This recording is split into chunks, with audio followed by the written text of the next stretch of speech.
Bueno, las exigencias de la técnica me obligan a irme al otro lado de la sala, de manera que voy para allá. Muchas gracias.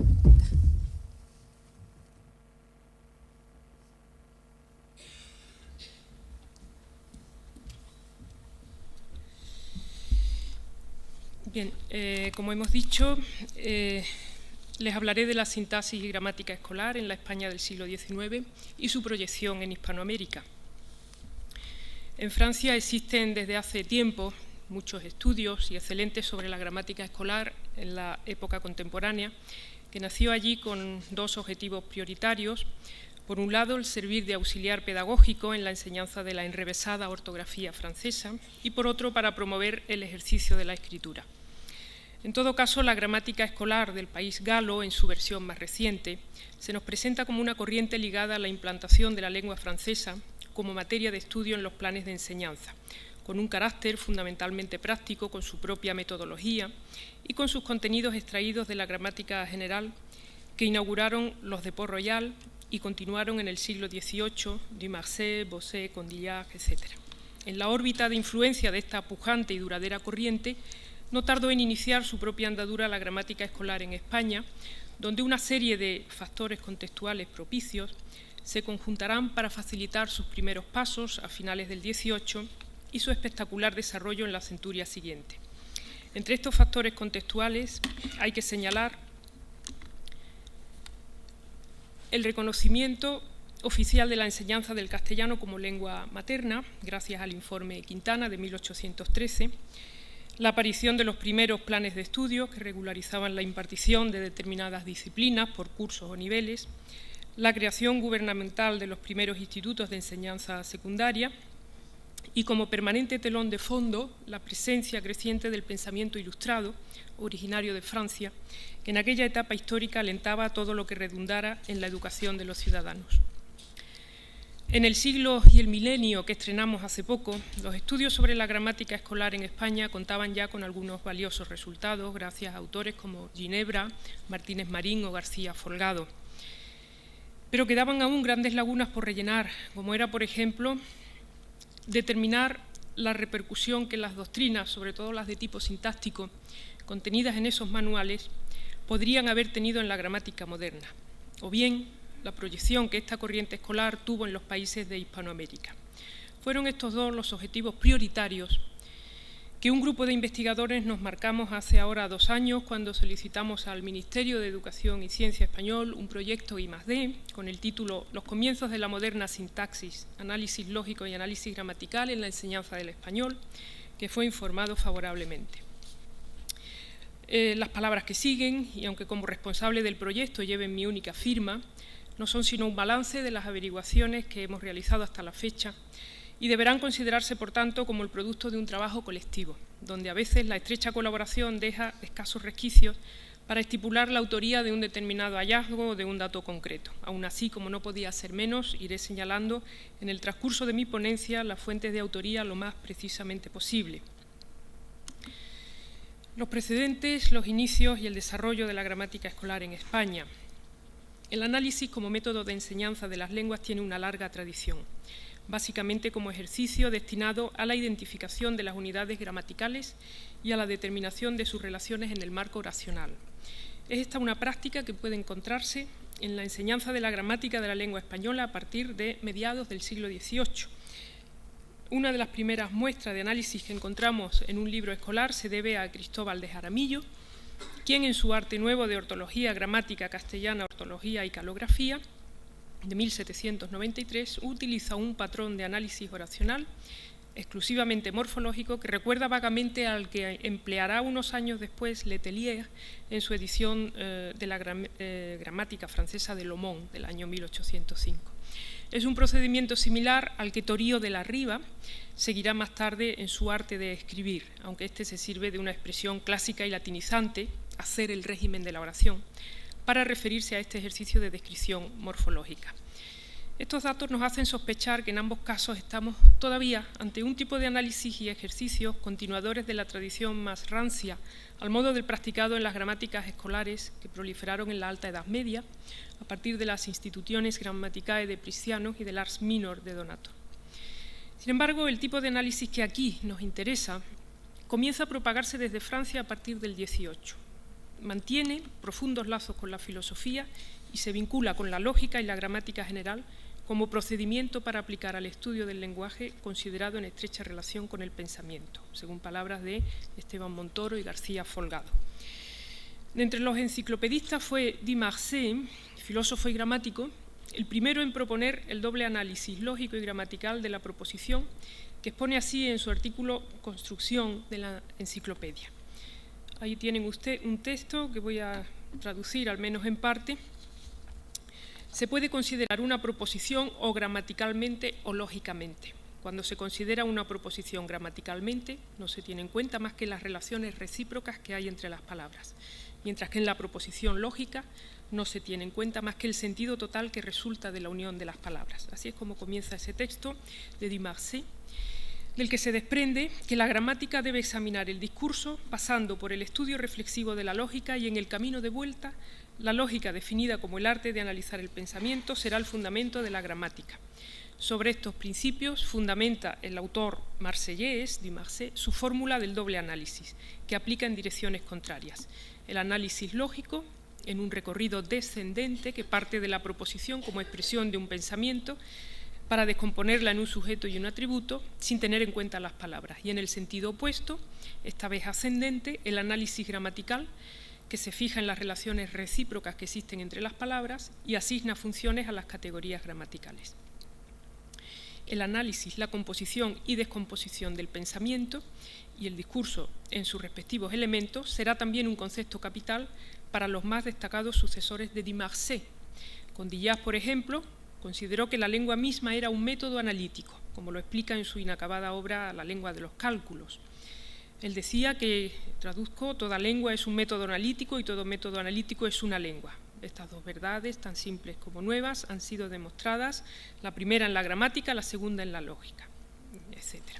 El valor asignado al análisis y el vínculo establecido entre este y la didáctica de la lengua mantienen su plena vigencia en los gramáticos galos posteriores a Condillac. Bueno, ahí tienen un par de gráficos que demuestran la idea de Condillac de la relación tan estrecha entre gramática y lógica, la gramática como arte de hablar y la lógica como arte de pensar. Sucesores de Condillac, Destid, Domergue, Labarre de Sicard, Silvestre de Sacy, Lomont, Thiébaut, Letellier, Noël, Chapsal, etc., son algunos de los nombres que destacan entre quienes se aplicaron a poner en práctica en las escuelas ese doble análisis y ese de carácter lógico de supuesto valor universal y el otro tipo de análisis de carácter gramatical interesado en las estructuras particulares de cada lengua. Es en esta línea de raigambre francesa donde se inscribe uno de los más tempranos testimonios españoles de la utilización del método analítico para el aprendizaje de la lengua. El titulado Discurso en que se exponen los fundamentos lógicos de la gramática de todas las lenguas con el método de aprenderlas analítica y sintéticamente, de López González, el primero que tienen ustedes ahí, donde figuran ya de modo expreso los términos análisis y síntesis, aunque este opúsculo de apenas 48 páginas no pasa de ser un manual de instrucciones acerca de cómo se debe proceder en la enseñanza de la gramática latina y castellana. Mucho más elaborado es el de Jovellanos, el Tratado de Análisis del Discurso, considerado lógica y gradualmente. Jovellanos, como saben, es tenido como figura central del movimiento ilustrado en España, y en ese tratado, inserto en el curso de Humanidades Castellanas, hacia 1795, hay ya un análisis efectivo de la proposición al modo de Condillac. Y por otra parte, el reconocimiento del nexo entre las ideas y las palabras. Dice, sin el análisis nunca podremos conocer el arte de pensar y el de hablar, que se reducen a lo mismo. Pocos años después, ese otro autor, Muñoz Álvarez, en la segunda edición de su Gramática de la lengua castellana, ajustada a la latina, retoma, parece que por primera vez en la tradición española, ese doble análisis lógico y gramatical iniciado por Di Marzay y lo anuncia con la siguiente claridad. De dos maneras pueden dividirse las oraciones, lógicamente o atendiendo al sentido y gramaticalmente o atendiendo al verbo que las gobierna. En el primer tipo de análisis distingue entre oración principal y accesoria o incidente, es decir, es una división que luego se hará popular, y desde la segunda perspectiva analítica distingue entre oraciones de verbo sustantivo, de activa, de pasiva, etc., también con sus secuelas en adelante. La importancia que el análisis va adquiriendo con el transcurso de los años cristaliza en el siglo XIX, con la decisión de Saqueniza de denominar justamente análisis la parte de gramática donde se explican las clases de palabras separadamente, que la contrapone a la sintaxis, donde se trata de la combinación de las palabras. Muy similares son las propuestas más tardías de Novoa, Amézaga, todos ellos los tienen ahí en esa relación.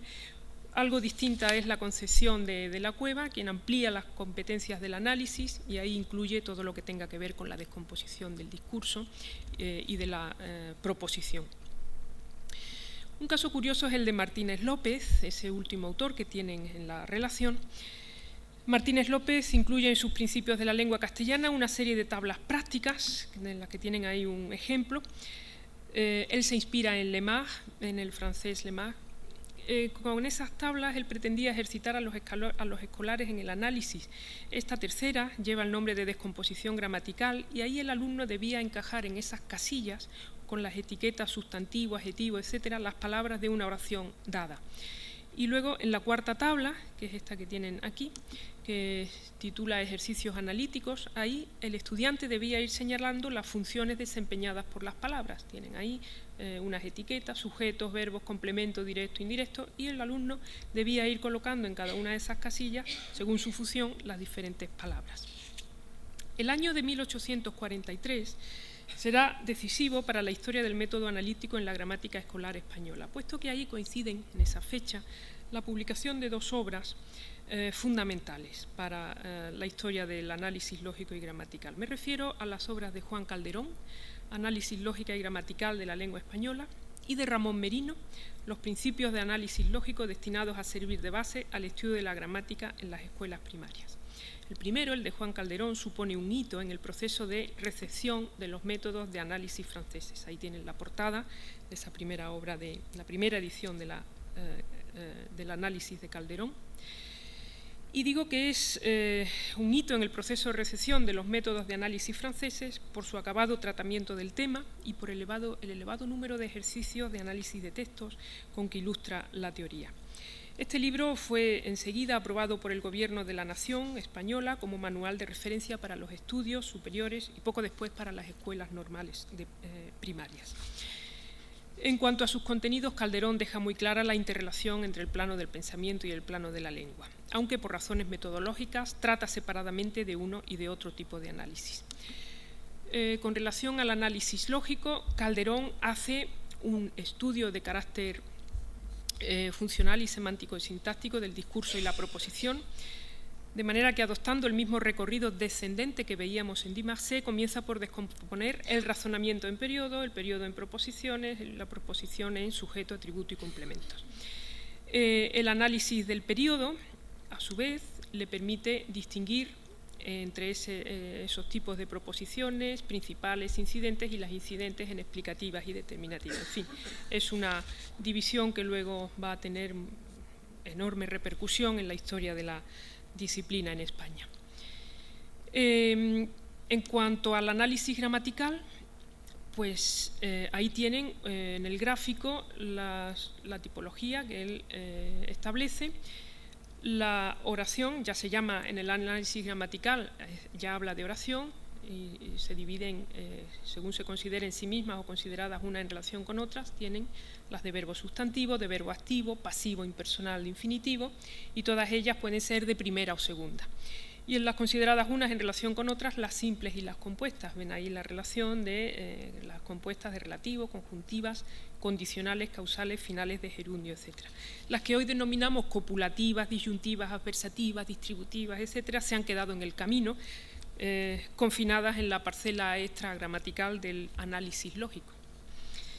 Las fuentes francesas del análisis de Calderón están fuera de toda duda, aunque no hemos podido precisarlas con total seguridad. El propio autor admite en la introducción de su libro que ha tenido como modelo un tratado de análisis lógica y gramatical sobre la lengua francesa que ha sido traducido al español, pero sin concretar ningún nombre y ningún título.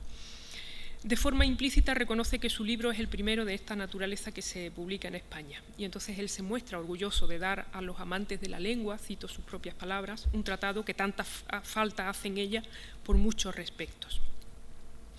El segundo libro al que me refería más antes era Los principios del análisis lógico de Ramón Merino, ahí tienen la portada, que se publica también en el año 1843 y que en palabras de García Folgado y Montoro se trata del primer manual destinado específicamente a la práctica escolar de este método. Esta obra también fue aprobada en las escuelas primarias del Reino a partir de su tercera edición como texto de enseñanza.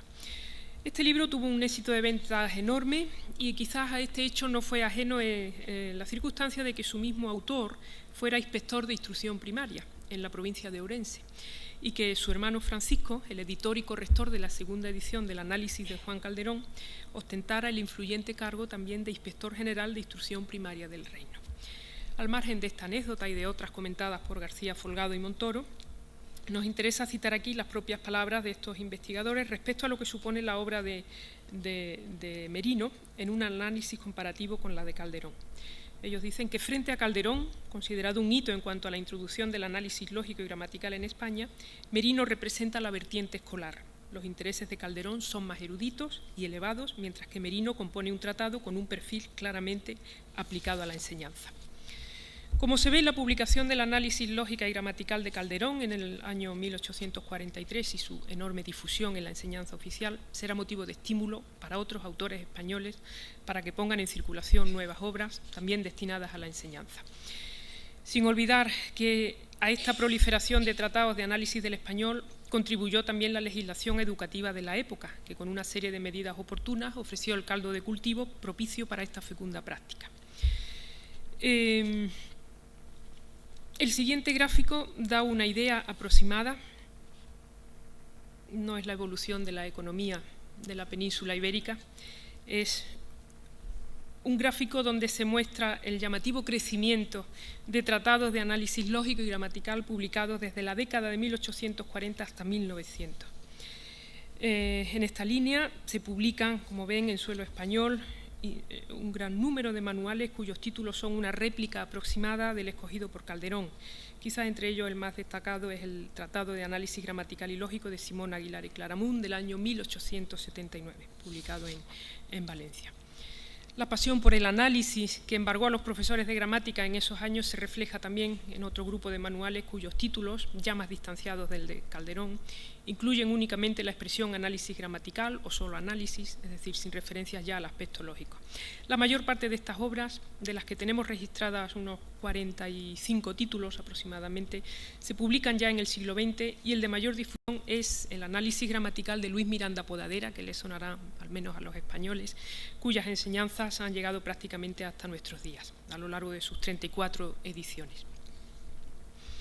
Sin embargo, esta relación de obras y autores herederos de la productiva tradición francesa del XVIII puede resultar finalmente engañosa porque, por muy nutrida que se nos aparezca, no alcanza a reflejar con fidelidad el auténtico grado de entusiasmo que desplegaron los gramáticos españoles de la época por el procedimiento analítico como método de acercamiento al discurso.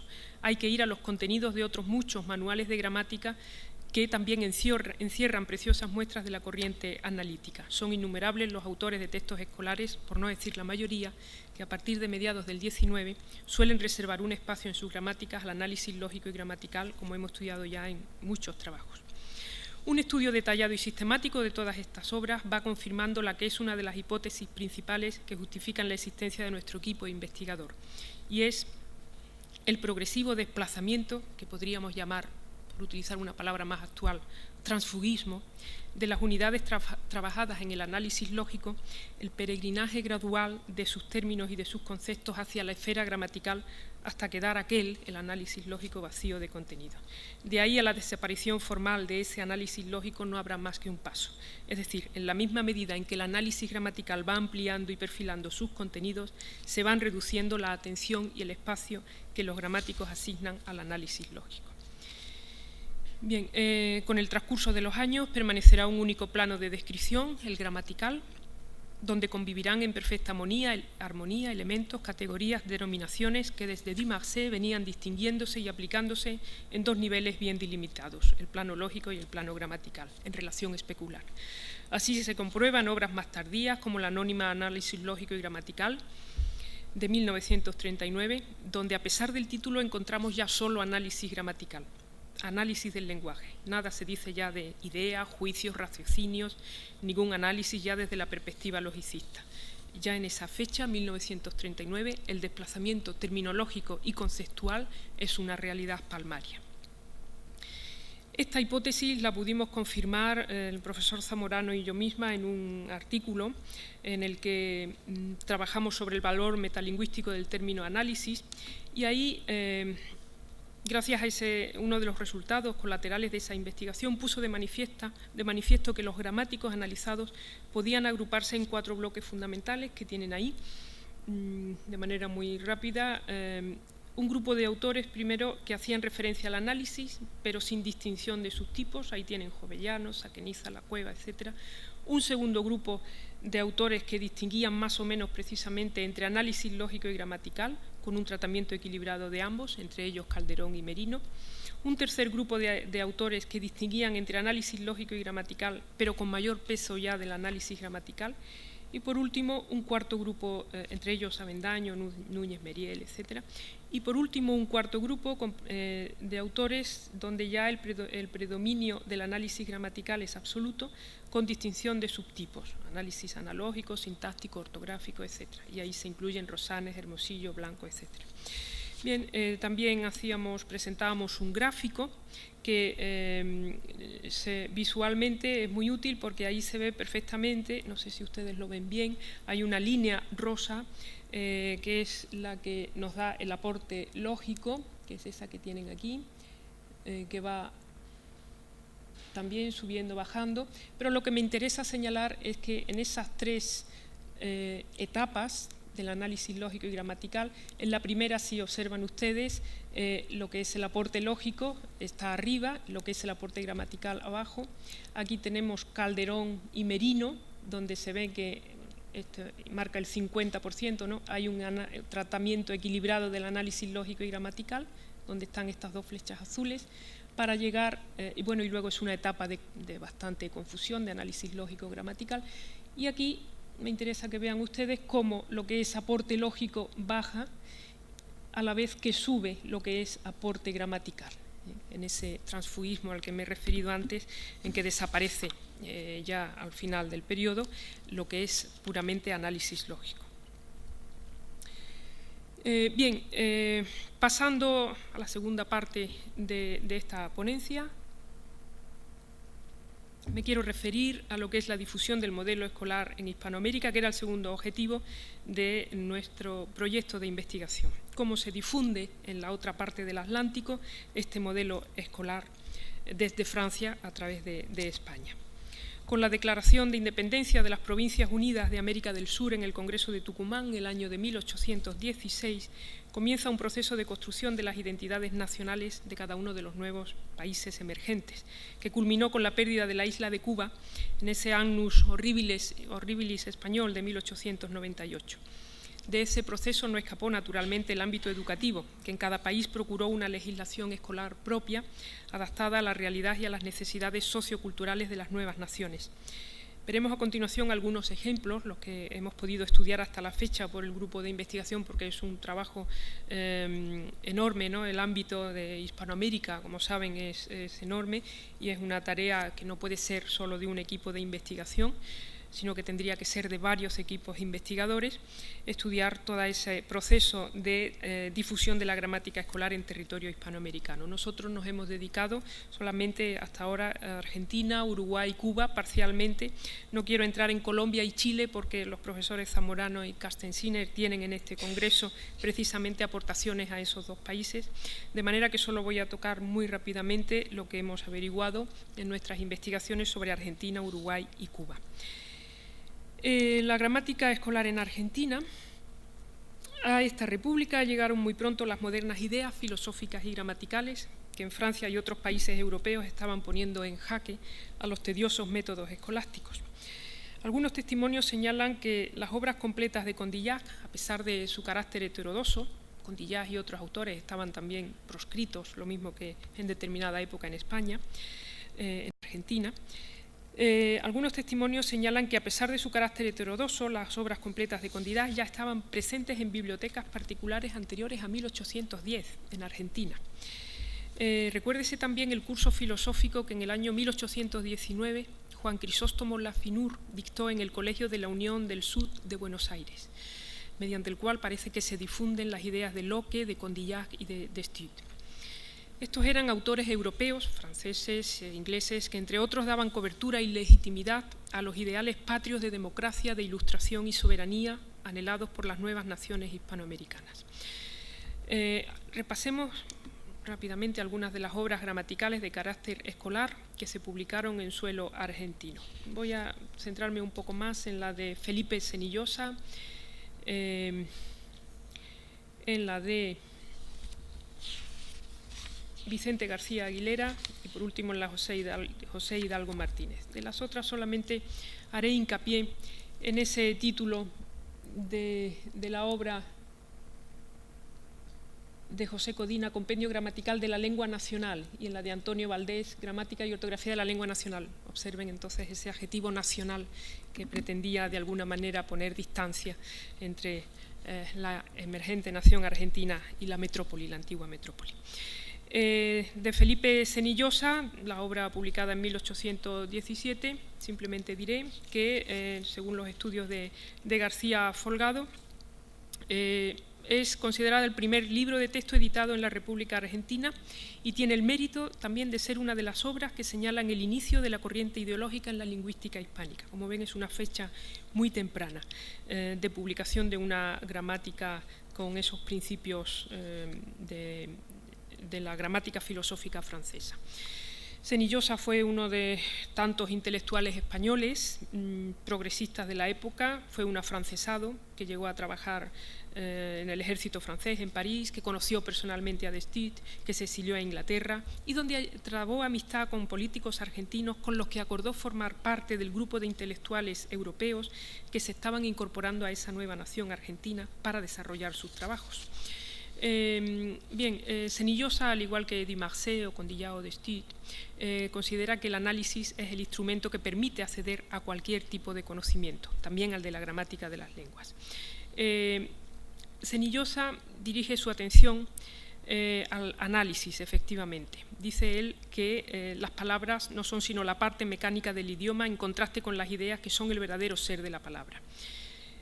Tiene una curiosa manera de representar el método analítico. Ahí tienen un ejemplo, ¿no?, cómo representa esquemáticamente el análisis de la oración. Podría ser perfectamente un esquema arbóreo de la gramática generativa, ¿verdad? Ahí tenemos un ejemplo de cómo analiza la frase: la ciencia y la virtud son los dos bienes que los vaivenes de la fortuna injusta no disiparon nunca. Una serie de árboles para indicar cuál es la proposición principal, cuál es la incidente, etcétera, como dato curioso. En definitiva, esta gramática de Senillosa es, en palabras de García Folgado, una de las obras que señalan el inicio de la corriente ideológica en la lingüística hispánica y al mismo tiempo es reflejo de una corriente de pensamiento en la cual la ideología se va a convertir en el marco de referencia para la gestación de la nueva nación argentina.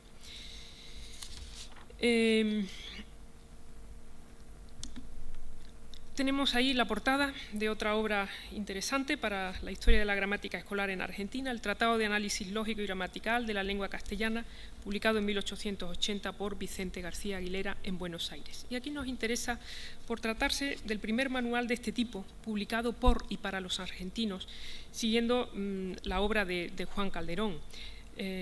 El propio Aguilera reconoce que en Argentina hasta la fecha no había un tratado de este tipo y él se muestra orgulloso de ser el primero que inicia el estudio del análisis lógico y gramatical de la lengua española en Argentina. Bien, esta obra nos interesa fundamentalmente porque él utiliza la terminología de Andrés Bello, cosa que hasta ahora no hemos encontrado en ninguna otra obra, al menos en la península en España, y además es una obra de doctrina híbrida que intenta conjugar, como digo, las teorías gramaticales de Bello con uno de los postulados fundacionales de la gramática filosófica del 18 francés, la correspondencia entre pensamiento y lenguaje, lo cual es una extraña conjunción porque todos sabemos la idea que tenía Bello acerca de la supuesta relación entre pensamiento y lenguaje.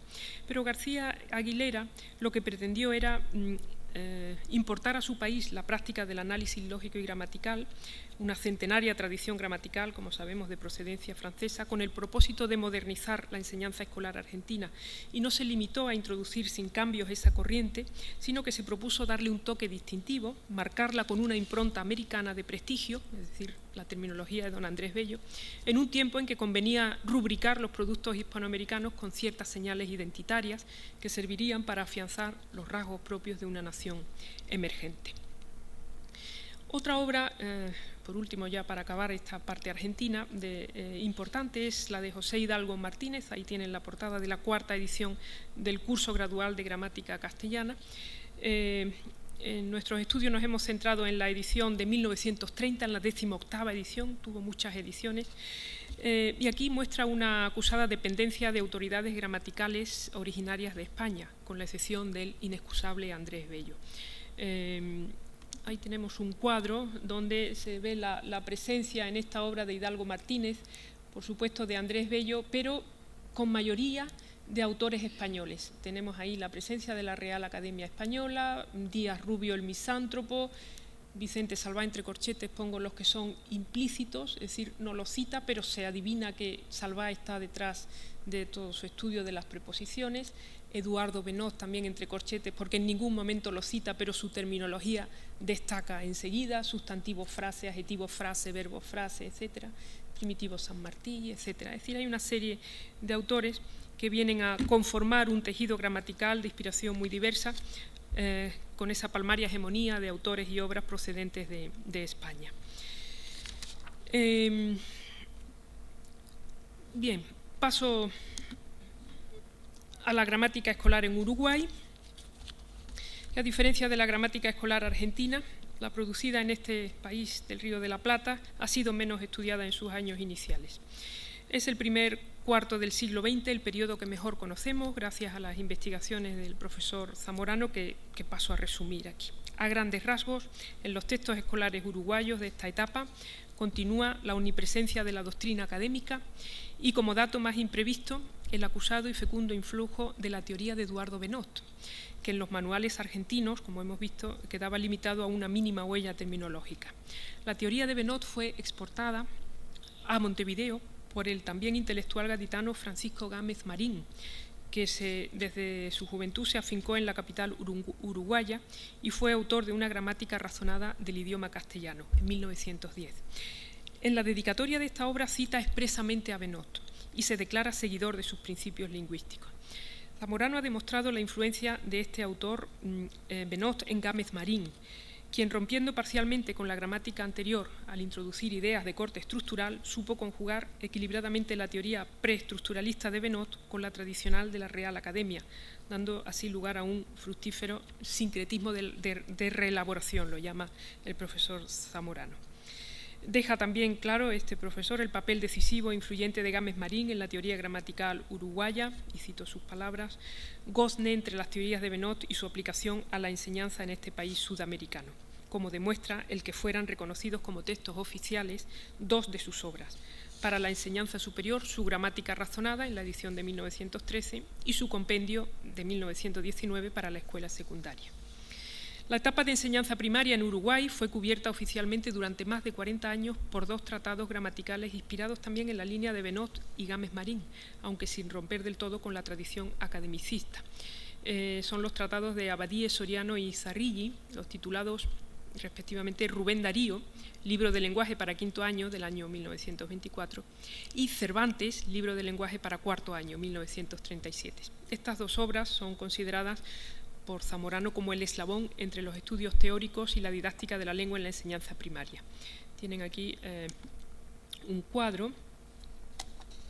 En este primer cuadro, se analiza la obra de Gámez Marín, donde se advierte de que la presencia en la macroestructura de la obra de Gámez Marín de la Real Academia, en la microestructura la presencia de Benot y en el metalenguaje una mezcla de Real Academia y Benot. Esta es la obra de Gámez Marín de 1910. Pero quería enseñarles el siguiente cuadro, donde aparecen ahí las fechas que acabo de decirles, 1913, la gramática razonada de Gámez, que es texto oficial en la enseñanza superior, 1919, compendio de gramática razonada de Gámez, que fue texto oficial en la enseñanza secundaria, y en 1924, que ya es los manuales de Abadía y Zarrilli, los textos de inspiración en Menot y en Gámez para la enseñanza primaria como texto oficial. La historia que conocemos de la gramática escolar en Uruguay y en menor medida en Argentina viene a demostrar, cito las palabras de Zamorano, que la tan reiterada escasa influencia de Menot en la gramática española resultaba totalmente falsa, porque escasa en España no significa escasa en la gramática española. De ahí la necesidad de seguir profundizando en el estudio de la historia de la gramática escolar y de cualquier tipo de gramática en los países de Hispanoamérica, porque esto puede llegar a suponer un reajuste o una modificación total del canon historiográfico y de los periodos, de los ejes, de las redes de influencia en la gramática española de España y fuera de España. Son palabras textuales del profesor Zamorano. Pasamos a la gramática escolar en Cuba. Y como en otros territorios hispanoamericanos, también en la isla de Cuba, los años finales del 18 y principios del 19 son testigos de la llegada a los círculos intelectuales progresistas de las teorías empiristas de Bacon, de Locke, del sensualismo de Condillac, de la ideología de Stuart. Entre los difusores de estas corrientes europeas en la isla destaca el presbítero Félix Varela, que él gozó de gran prestigio en los círculos académicos y educativos cubanos de la época.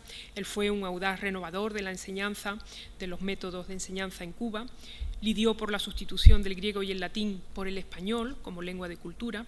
Fue miembro de la Real Sociedad Patriótica de La Habana, que fue una institución creada siguiendo el modelo de las sociedades económicas que pululaban entonces en España.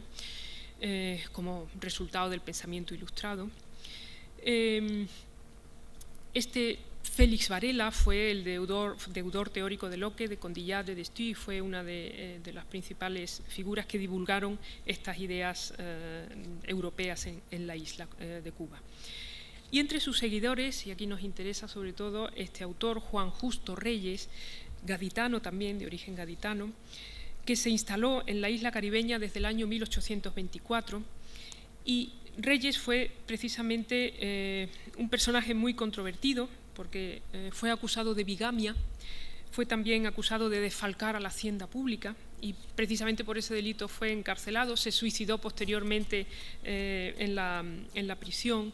En fin, todos estos son detalles anecdóticos que ha estudiado María José García Folgado en un artículo dedicado precisamente a Juan Justo Reyes. Bien, pues influido por las ideas de Félix Varela, Justo Reyes fue autor de unos principios analíticos de gramática general aplicados a la lengua castellana en el año 1838. Y como subraya García Folgado, esta obra de Reyes surge en un momento especialmente interesante en Cuba por la efervescencia de las corrientes europeas en la isla y busca cubrir un lugar, el de las explicaciones lingüísticas, en un panorama de marcada tendencia filosófica y pedagógica. Es una cita textual. En efecto, la fecha de publicación de esta obra de Justo Reyes, del año 1838, coincide con el inicio de la denominada polémica filosófica que tuvo lugar en Cuba, donde partidarios puros de la ideología y el sensualismo litigaban contra quienes se mantenían en una postura ecléctica al estilo de Victor Cousin. Es un libro, el de Justo Reyes, concebido para la enseñanza de la juventud laboriosa, dice, con una clara orientación ideológica, aunque las fuentes teóricas en las que él bebe son muy numerosas y variadas, a juzgar por los múltiples nombres de autores ingleses, franceses, españoles, latinos que cita. Su inspiración principal le viene, no obstante, dada de parte de los revolucionarios franceses, de Stuart y Lemaitre, así como de la más conservadora Academia Española, en un intento de conciliación teórica que ya a estas alturas pues no nos debe resultar extraño. Este libro de Justo Reyes es un manual donde, junto a la descripción y explicación de la gramática española, se incluyen nociones lingüísticas previas de carácter general, lo que le lleva a comparar el español con otras lenguas, y ese procedimiento le permite exhibir sus amplios conocimientos de gramática histórica y comparada, Humboldt o Schlegel, algo que resulta llamativo en la Cuba de 1838, dado el retraso con que los primeros testimonios de esta corriente comparatista llegaron a la península. Esas reglas de carácter general y abstracta son extraídas siguiendo un proceso inductivo muy apreciado por los filósofos franceses a partir de Dimarset, de los datos positivos, de la observación de los hechos de lengua, como afirma él en su obra. De ahí la importancia de esta actitud positivista que tiene Justo Reyes, de ahí la importancia que en esta obra adquieren los textos lingüísticos, o mejor, una representación de ellos, como son los textos literarios, que sirven de ejemplo y de apoyo práctico a las explicaciones teóricas. El corpus de autores literarios está formado de modo prioritario por representantes del siglo de oro español, especialmente Cervantes, aunque en la nómina no faltan escritores de otras épocas anteriores, como Alfonso X, o posteriores, como Jovellanos. Obsérvese, no obstante, que a diferencia de otros gramáticos que hemos visto antes, en Argentina, por ejemplo, en el caso de Cuba, la relación de autoridades literarias está exclusivamente formada por nombres españoles, pese a que Cuba contaba ya por esas fechas con una tradición literaria autóctona como José María Heredia, Manuel de Sequeira, Santiago Pita, etc. La dependencia de la metrópoli, entonces, en Cuba se manifiesta de forma más palmaria en esta época que en otras regiones hispanoamericanas, en consonancia con las circunstancias sociales y políticas de la isla caribeña. Recordemos que Cuba fue una de las últimas colonias españolas en lograr la independencia. Bien, hasta aquí el apresurado balance del trabajo que venimos realizando desde hace 2 años los investigadores de ese proyecto I+D, que titulábamos Los comienzos de la moderna sintaxis, análisis lógico y análisis gramatical en la enseñanza del español. Nuestras pesquisas están desvelando la importante actividad de reflexión lingüística y de aplicación de una nueva metodología gramatical desplegada por los profesores de niveles no universitarios en un periodo aproximado de 150 años, desde finales del XVIII hasta mediados del siglo XX. En ese lapso fueron publicados centenares de manuales bajo el título de gramáticas, compendios, epítomes, tratados de análisis, cuyo destino final era la enseñanza de la lengua española y de su gramática en las aulas de los primeros niveles educativos y la aplicación de nuevos métodos didácticos más eficaces. Esta actividad fue favorecida en sus inicios por el espíritu de la Ilustración irradiado desde Francia, así como por el posterior fomento y universalización de la enseñanza y de una enseñanza en castellano.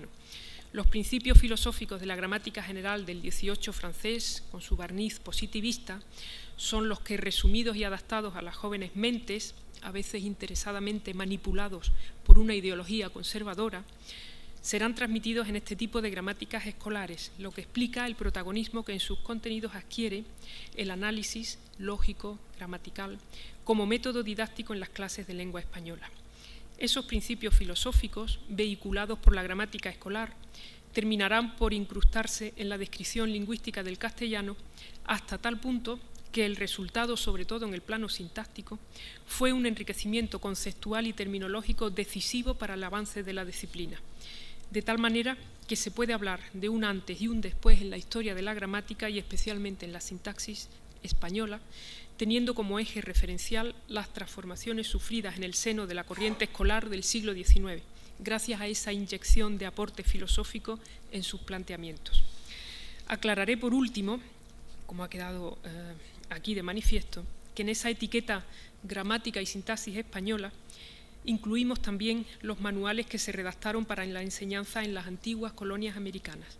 Aunque la gramática escolar es ahí un extenso campo apenas explorado, nuestras incipientes averiguaciones hechas en algunos países, Argentina, Uruguay, Cuba, dejan entrever un desarrollo igualmente amplio y fecundo de esa corriente en los países de ultramar, con un comienzo prácticamente sincronizado con el español, gracias a la temprana difusión por tierras hispanoamericanas de las ideas ilustradas y con ellas de la gramática filosófica francesa. Los todavía magros datos obtenidos nos permiten hablar, sin embargo, de su notable dependencia de los manuales que se producían y circulaban por España, lo que no es de extrañar, teniendo en cuenta que las plantillas de profesores que en el XIX impartieron docencia en Hispanoamérica se nutrieron de un buen número de intelectuales de procedencia española. Ellos importaron a sus respectivos países de acogida lo más conservador del panorama gramatical de la península, la gramática académica, por ejemplo, y también lo más innovador, Calderón o Benot, lo que no impidió que el fuerte sentimiento patriótico de las nuevas generaciones de esos países hispanoamericanos pugnara por incorporar a los manuales de gramática usados en las escuelas una serie de rasgos identitarios propios, como las propuestas de gramáticos autóctonos, así el respetado Andrés Bello, o los textos de autores literarios vernáculos. Nada más, muchísimas gracias.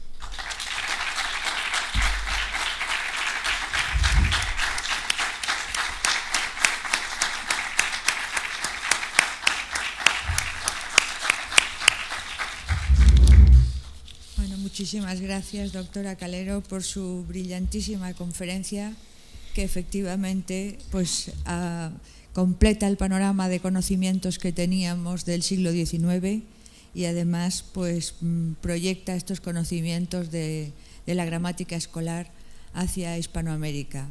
No sé si tenemos un par de minutos por si alguien quiere hacer algún comentario, alguna pregunta. Sí, profesor.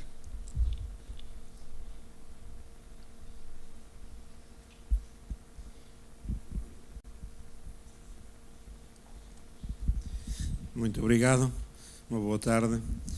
Penso poder falar em português, entende-me? De outro modo, voy a intentar de hablar en castellano. Obrigada. Tiene a ver con la relación entre la componente lógica y la componente gramatical. Concretamente, primero, si, por ejemplo, con Condillac, la relación que establece entre saber pensar y saber hablar, si hay alguna anterioridad de estas dos componentes, si una es anterior a la otra, en la perspectiva de Condillac. Y la otra es si hay alguna relación entre la bajada de la componente lógica, sobre todo en el final del 19, creo, con lo que ha acontecido con la enseñanza de la filosofía, concretamente la lógica. Son las preguntas. Gracias. Bien, Condillac, tan importante era el pensar como el hablar, están íntimamente vinculados, el pensar y el hablar. Es más, frente a los racionalistas, puramente racionalistas, que defendían la existencia de un pensamiento antes del hablar, de un pensamiento antes del habla, Condillac piensa que el hablar va formando también los pensamientos. Gracias a eso existe el análisis, lo que va permitiendo que se vaya formando nuestro pensamiento. Es decir, que hay una vinculación absolutamente estrecha. No hay primero un pensamiento y luego un hablar, sino que hay se entreveran, digamos, y se van formando, influyendo un nivel y otro, ¿no? Y con relación a la segunda pregunta, no sé si he entendido, me pregunta si que hay también una bajada de la lógica en la enseñanza. Lo que sucede es que la lógica se aparta de la gramática, en los planes de estudio queda como una asignatura independiente, de manera que todas las nociones, conceptos lógicos quedan como materia de estudio independiente de la gramática. Ese, digamos, que es el resultado final. Muy bien, muchas gracias. ¿Alguna otra cuestión?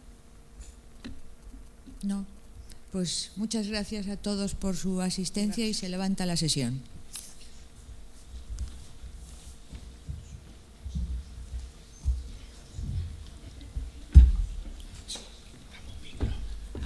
Desculpem, só um aviso de última hora. Quer dizer, não é de última hora porque algumas pessoas já sabem.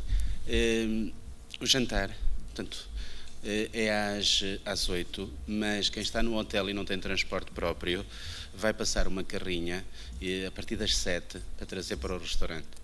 Portanto, nós agora podemos nos deslocar para o hotel e depois quem não tiver transporte próprio. Também passamos certificados de presença, entre aspas, para os presidentes das sessões. Quem presidiu ainda não tinha direito, ou não teve direito até agora, a um certificado, pode passar no secretariado e levantá-lo. Agradecia, porque assim é mais fácil em termos de organização. Muito obrigado.